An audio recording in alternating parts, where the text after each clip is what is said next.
Ketika saat itu datang, ia mengurangi rasa takut kami, atau bahkan memberikan rasa aman dan tentram di dada kami ketika kami berdiri di hadapan-Mu. Ketika Engkau katakan kepada kami, ya abdi, wahai hambaku, aku telah berikan kepadamu umur, apa yang telah Engkau lakukan dengan umur yang kuberikan padamu? Aku berikan kepadamu harta, apa yang Kau berikan? Harta dari harta yang kami berikan padamu. Rabbi, tidak ada yang bisa menjawab kecuali dengan rahmat dan pertolongan-Mu. Ya Rabbana, di saat itu kami sendiri, bahkan para nabi pun mereka menangis. Dan Nabi Allah Isa ketika ditanya pun ia meleleh di hadapan-Mu karena ketakutan dari haibah dan wibawa-Mu yang begitu besar. Apalagi kami yang begini lemah, bukan nabi, bukan rasul, bahkan kami bukan kekasih-Mu ya Rabb. Berikan pertolongan kami di saat itu, berikan bantuan dan kekuatan-Mu di saat itu pada kami.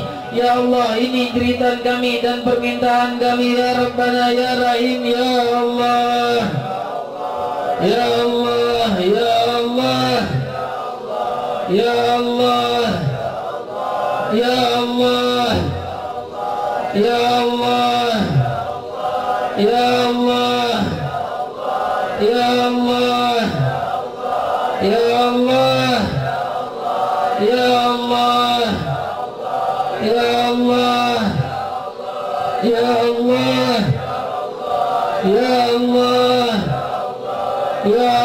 Akan datang waktu Allah berfirman dan berkata kepada seluruh makhluk, adakah di antara kalian yang mempunyai kekuatan? Adakah di antara kalian yang mempunyai kekuasaan? Adakah di antara kalian yang mempunyai anak yang dapat memberikan manfaat di saat ini? Atau harta dan jabatan yang memberikan manfaat di saat ini?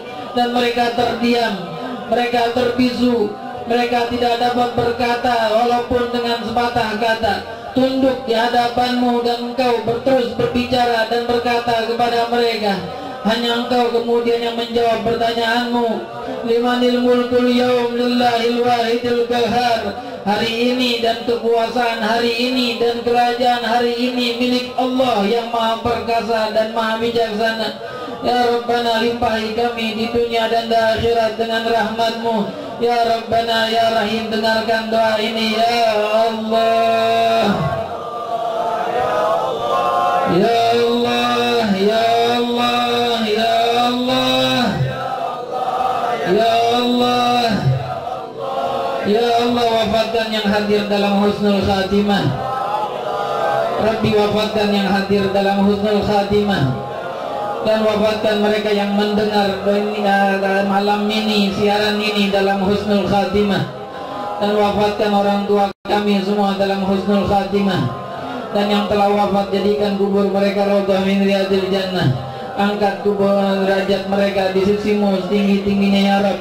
Dudukkan mereka dan tempatkan mereka bersama Rasul Sayyidina Muhammad.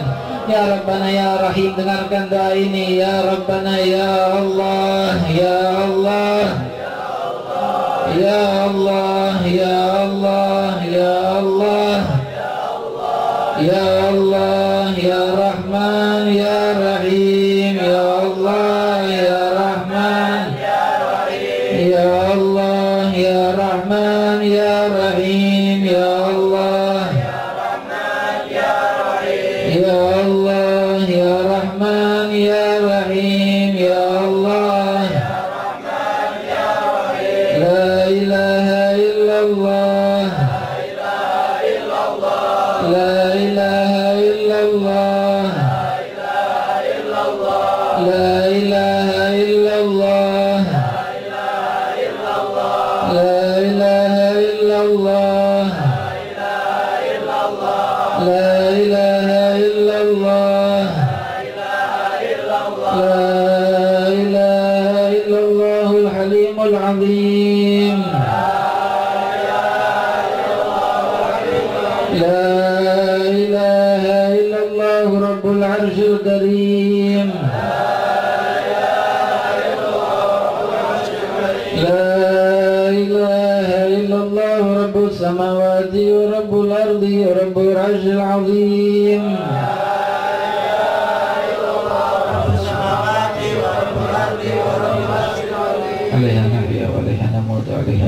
العظيم إن شاء الله تعالى من الآمين آمين آمين آمين. Sudah. قد استعنتك ربي على مداواة قلبي وحال عقدات كلبي فانظر إلى الغم ينجل. قد استعنتك ربي على مداواة قلبي وحال عقدات قلبي فانظر إلى الغم ينجل. يا ربي يا خير كبير احلل علينا العافية فليس شيء خفي عليك تفسير وإجمال. قد استعنتك ربي على مداواة قلبي وعلى عقدات قلبي انظر إلى الغم ينجل. يا ربي عبدك ببابك يخشى أليم عذابك ويتجي ثوابك وبعث رحمتك حقا. قد استعنتك ربي على مداواة قلبي وآل عقدات قلبي انظر إلى الغم ينجل. وقد تبكى بعذري وبانكساري وفقري أذن بيسري كعسري لمحد جودك الإفضال. قد استعنتك ربي على مداواة قلبي وعلى عقدات قلبي فانظر إلى الغم ينجل. وامنن عليه بتوبة تغسل من كل حوبة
لذيذ وحمد الجمال قد استعنتك ربي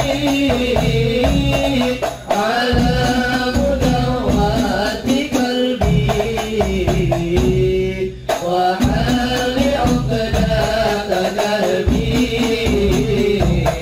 فانظر إلى الوهم ينجال يا ربي أنت نصيري بلغني كل خيري واجعل جنانك مسيري واختم بالإيمان أجال قد استعنتك ربي على مداوات قلبي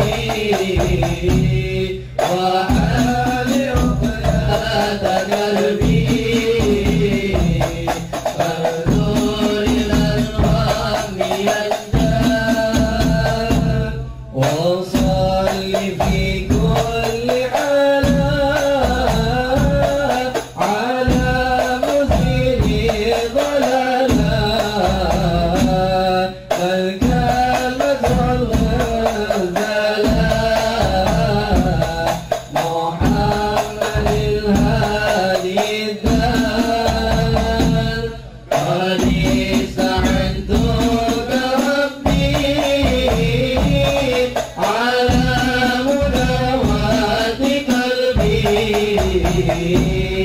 وحل عقدة قلبي